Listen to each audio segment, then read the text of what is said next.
안녕하세요. 오늘은 법구경 235에서 238 푸주관집 아들 이야기입니다. 부처님이 사위성에 계실 때 푸주관을 했던 분이 있었대요. 푸주관이라는 것 자체가 살생을 해야 되는 일이고, 평생 살생을 업으로 삼다가 마지막에 아주 딱한 모습으로 돌아가시게 되죠, 이분이.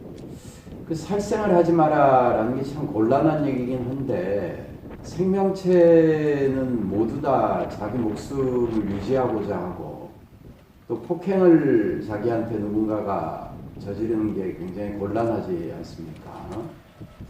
그러니까 살생을 하지 마라, 살아있는 생명을 보살펴라 라는 건 아주 인간의 기본적인 속성 같기는 한데, 한편으로 생각하면 우리가 육체를 유지한다는 것 자체가 식물이 됐든 동물이 됐든 남의 몸을 뜯어 먹어야 우리가 살지 않습니까? 누군가는 그 일을 해야 되는 거죠. 그렇게 되면 가능하면 살생에 직접적으로 관계되는 일은 안 하는 게 마음이 좀 편할 듯 싶기는 해요. 저도 군법사를 10년 했지만 그 무기를 가지고 뭐 좋은 얘기로야 뭐 우리 생존권을 지킵니다 하지만, 군인이라는 게 속성적으로 어떤 총을 들고 남을 살상하는 일을 연습하고 준비하는 집단이니까, 그걸 전체적으로 윤리적이나 종교적인 계율로 옳다 그르다라고 이게 칼로 무베듯이 예단할 수 있는가 하는 문제를 좀 해보거든요, 저도.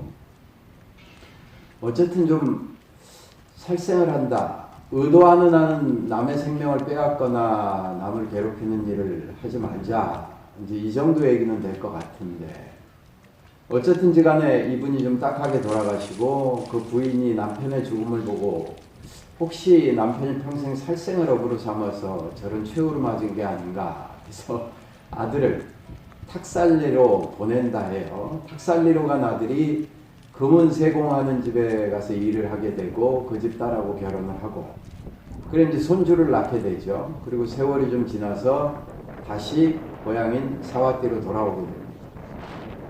그런데 그 푸주관집 아들의 아들, 그러니까 그 손주들은 부처님의 제자였다고 하죠. 그런데 아버지가 이게 돈을 모으는 데만 매진이 돼 있어서 자기들이 볼 때 좀 지혜롭게 사는 것 같지 않다, 이렇게 생각을 했던 모양이에요. 그래서 부처님을 한번 모셔서 공양을 내게 되죠.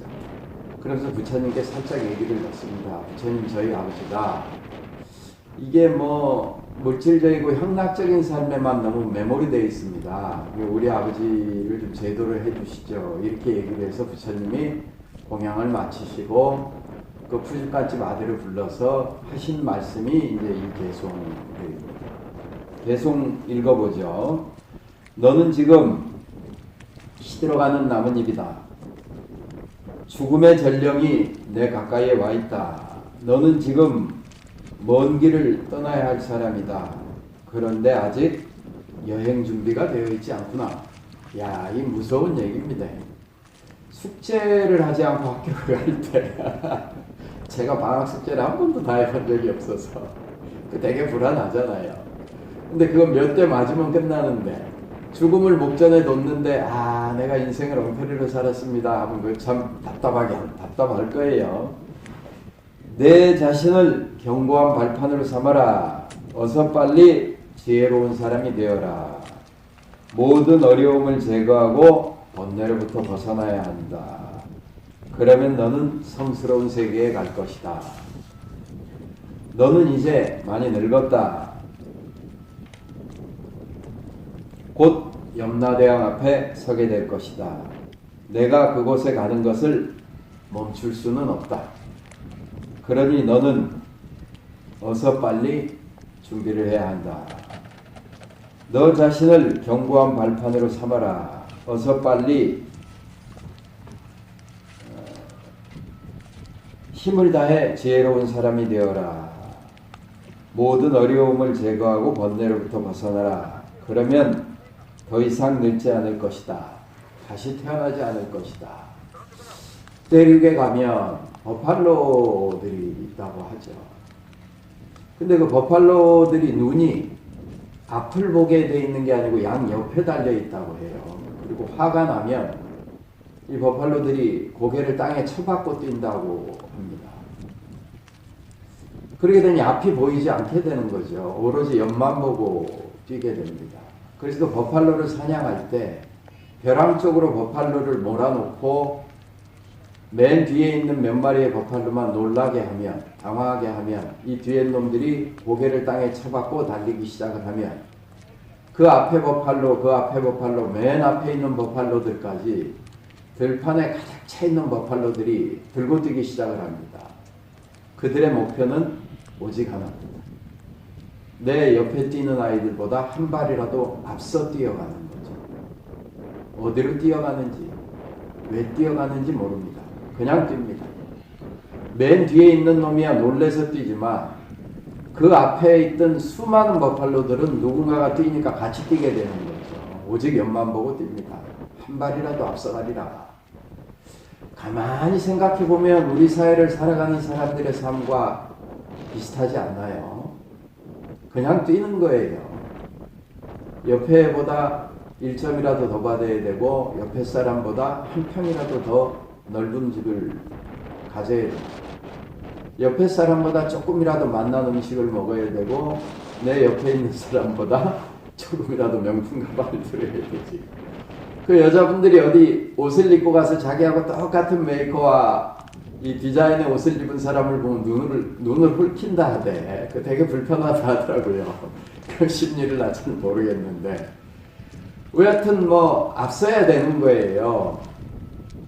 한참 버팔라들이 달리면 어디로 가는지를 모르고 왜 가는지도 모르고 달리면 벼랑이 종종 나타난다고 해요. 쓰고 싶은데 쓸 수가 없습니다. 뒤에서 밀어제끼기 때문에. 그래서 일정 지분의 버팔로들은 벼랑에 떨어지게 죽게 되고 그때서야 겨우 쓰게 되는 거죠. 나머지 버팔로들이.